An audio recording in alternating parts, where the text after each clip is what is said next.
What is going on, guys? It is May 2nd, about 4:40 in the afternoon right now, which I know is weird because usually I start these at the beginning of the day whenever I wake up. But, you know, today's one of those days, as you guys, if you've been watching my other videos, know, you know, the mind has not really been there these last few days. Just been feeling, the depression's been hitting a bit, you know? It happens, part of life. And I don't think it's really fair to you guys if I don't let you guys know where my mental health is. I feel like a lot of influencers are obsessed with trying to make sure their image online is perfect. Everybody's trying to portray this perfect life online, but I don't think that you can truly help people if you're always trying to seem like your life is perfect, your mental health is perfect, and you don't let people see the real side of what you deal with and you go through.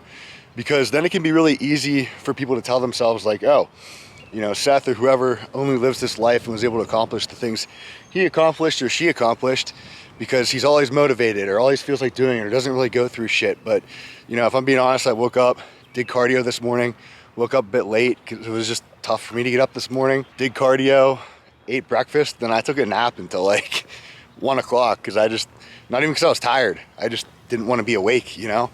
Whenever the depression's hitting like that, that's kind of how it is. It's not really that you're tired, it's just, you also just don't want to be awake. You just want to sleep until, you know, your brain is back to where it should be. But yeah, so I just think it's important you guys know that stuff. But, you know, I've gotten all my meals in, ate breakfast, then I ate 7 ounces of chicken breast with 180 grams white rice. Then I ate 8 ounces of 98.37 beef. And then next I'm eating 7 ounces of chicken whenever I get back, and then another 7 ounces of chicken, and then 8 ounces of beef with 300 grams of rice. So, you know, getting the meals in, recording this video, obviously. I posted my 2 reels for the day, posted my TikToks, all that shit, doing the shit I gotta do.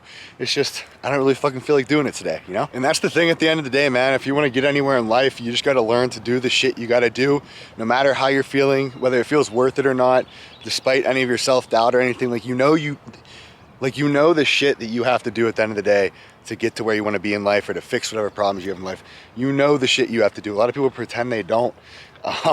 But it's really not that complicated. It's just people don't want to face the reality that you got to do hard shit to get to where you want to be in life. And at the end of the day, like, that's my goal on here, is just to show you guys every aspect of my life, all the mental shit that I deal with day to day, and still get the shit done that I got to get done. You know, because I want people to see that, like, it doesn't matter what's going on in your head or how you feel whenever you're doing the shit you got to do, you know? It just matters that you do the stuff. Because I go through it pretty bad, if I'm being honest with you. Like, I get suicidal ideations and stuff like that, you know, sometimes for days, weeks at a time. I go through the ringer sometimes, you know what I mean? You know, I deal with the body dysmorphia just like everybody else. I don't like the way my body looks more often than I like the way it looks. But I look at the body dysmorphia like a blessing, man. Like, if I was satisfied with the way I looked, was really happy with it, I wouldn't have the urgency to push myself every single day the way that I do. I wouldn't have the urgency to eat those meals whenever I feel like I'm gonna throw up. Wouldn't have the urgency to not eat those cheat meals whenever I want to so fucking bad. Like, I deal with all these struggles, but like, struggle will be our salvation, you know? Through the struggle, you learn so fucking much. I've gotten so many lessons in life and the way that people operate and how to overcome the struggles because of the struggle.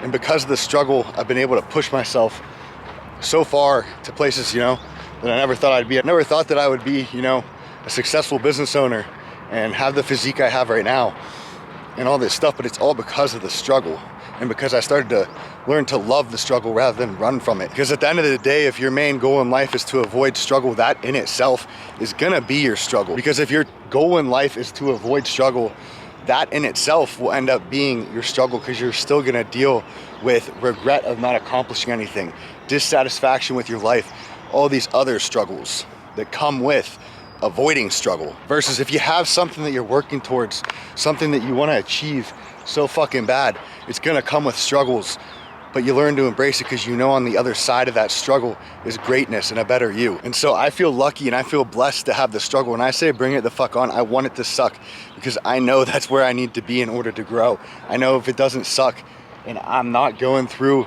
that shit, I'm not growing and I'm not being better. Because the only pathway to success and a better version of you is the path of struggle. That's the only path to get there. And so whenever I'm going through that shit, I just look at it and I'm like, you know what? I'm thankful I'm struggling right now, but I'm even more thankful that I'm struggling in order to achieve a goal that's going to make me better. But today's video is going to be on escaping the 9-to-5, because one thing that I was certain of whenever I got out of the Marine Corps is that I never wanted to work for anybody ever again. I wanted to experience freedom to its fullest extent and only work for myself. I just had no clue how I was going to do it. Was I going to flip houses? Was I going to get into stocks? Was I going to start a lawn care business? I had no clue. And along the way, I became an online coach, and then ended up, being pretty successful with it. Driving R8 now. I work for myself, and I love my fucking job. And a lot of people want to live that life, but they also don't understand that in some regards, in a lot of regards, in a lot of aspects, it's more difficult than working just a 9-to-5. But I'll get into that later on. I'm gonna finish walking the dog, just try to enjoy the sunlight, and kind of meditate with my thoughts a little bit, talk to God a little bit. And yeah, I'll see you guys in a bit. All right, so escaping the 9-to-5, right? That's something that everybody thinks that they want to do. And this is gonna be kind of quick because I got home late and everything. I was at a graduation, hence the fancy outfit. But a lot of people think they want to escape the 9-to-5, but they aren't mentally capable of doing it, because a lot of the benefits to having your own business and not working a 9-to-5 are also some of the most difficult aspects, right? There's nobody telling you what to do. There's nobody setting your schedule for you. But that means that you have to create those things yourself and have the urgency to actually get them done, because building a business yourself from the ground up takes a hell of a lot more work than going into an already established business and following the guidelines that they give you in order to be successful. Now, if you do have the discipline and mental toughness in order to be able to do this on your own, the first thing that you need to do is find something you're passionate about. And in order to do that, you need to go out into the world and you need to try new things and see what you like, see what you enjoy, find something that changes your life. For me, that was bodybuilding. And then I found out that through bodybuilding, I changed my life, and I wanted to help other people change theirs, and that's how I got into online coaching. So you need to find that thing that you're passionate about, and then you need to fill your cup. You need to provide value to others, but you can only do that by creating value within yourself. So how do you do that? You need to do difficult tasks. You need to find things to struggle in and to accomplish, that you can learn lessons that you can then teach to others so that they can get through their journey easier and teach them those lessons that you learned along the way. So you can really only do this through struggle. Sure, you can make a quick buck making some bullshit videos on TikTok and stuff, but that's only gonna last so long. We're talking about building a business, something that will last a lifetime and for a long time and be sustainable. And then once you fill your cup and you have value within yourself, you have lessons to teach people, you have things that you can bring into their life, and you have value that you can provide to others, you need to start spreading that value. Social media is a great tool for this. In today's day and age, anybody can really start a business as long as you find the right way to send your message out to others and convey it to them and provide value to them and to their lives, so then they can actually use it and it's helpful. And then from there, you need to find a way to monetize that thing. So for me, like I said, it was bodybuilding that I started out with. That was the difficult task that I did, going through a prep, changing my physique, and along the way, changing mentally, building confidence, all this stuff. And then to monetize it, I started an online coaching business. And that was how I ended up making my money. And I also got a sponsorship as well. But whatever that thing that it is that you're providing value towards people, maybe you build a business yourself and you have a lot of value you can provide to others that are trying to build their business. You can do business coaching.